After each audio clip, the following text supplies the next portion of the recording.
ಪತಿಯಿಂದ ಪತ್ನಿಗೆ ಮೋಸ, ನ್ಯಾಯಕ್ಕಾಗಿ ಹೋರಾಡುತ್ತಿರುವ ಮಹಿಳೆ.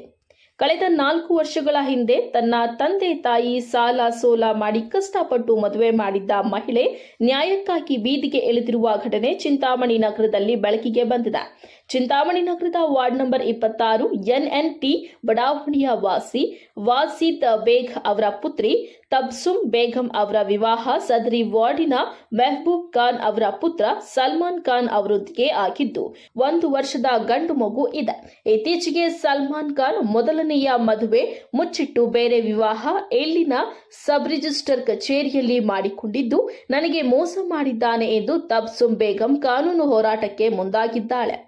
ಇಂದು ಮಾಧ್ಯಮದವರೊಂದಿಗೆ ಮಾತನಾಡಿದ ತಬ್ಸುಮ್ ಬೇಗಂ, ಕಳೆದ 2 ವರ್ಷಗಳಿಂದ ನನ್ನ ಗಂಡ ಕಿರುಕುಳ ಕೊಡುತ್ತಿದ್ದಾನೆ ಎಂದು ಮಹಿಳಾ ಮತ್ತು ಮಕ್ಕಳ ಕಲ್ಯಾಣ ಇಲಾಖೆ ಹಾಗೂ ಸೌಂದರ್ಯ ಗ್ರಾಮೀಣ ಹಾಗೂ ಪಟ್ಟಣ ಅಭಿವೃದ್ಧಿ ಸಂಸ್ಥೆಗೆ ದೂರು ನೀಡಿದ್ದೆ. ಆದರೆ ಅಲ್ಲಿಯೂ ಸಹ ನನಗೆ ನ್ಯಾಯ ಸಿಗಲಿಲ್ಲ. ನನ್ನ ಗಂಡ ನನ್ನ ಗಮನಕ್ಕೆ ತಾರದೆ ಬೇರೆ ವಿವಾಹವನ್ನ ಕಾನೂನು ಬಾಹಿರವಾಗಿ ಆಗಿದ್ದಾನೆ.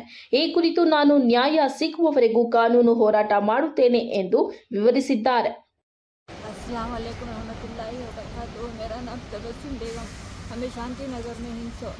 मेरा नाम, मेरे हस्बैंड का नाम सलमान खान, उसे पकड़ते से रोशन। उन्होंने मुझे शादी चंपा से 2 साल तक उन्होंने मेरे साथ अच्छे थे। उसके बाद उन्होंने मुझे साल से पहले मुझे बहुत टार्चर किए। मैं डिलीवरी गई तो उसके बाद मुझे डिलीवरी के लिए उन्हें छोड़ा ले।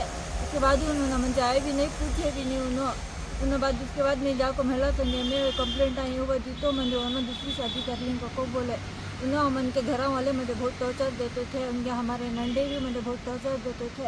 उनके घर वाले भी इनके उसके इसमें साथ ही तो उसकी दूसरी शादी कराने में मुझे इंसाफ दिलाओ, मुझे सौकर नको, मुझे मेरा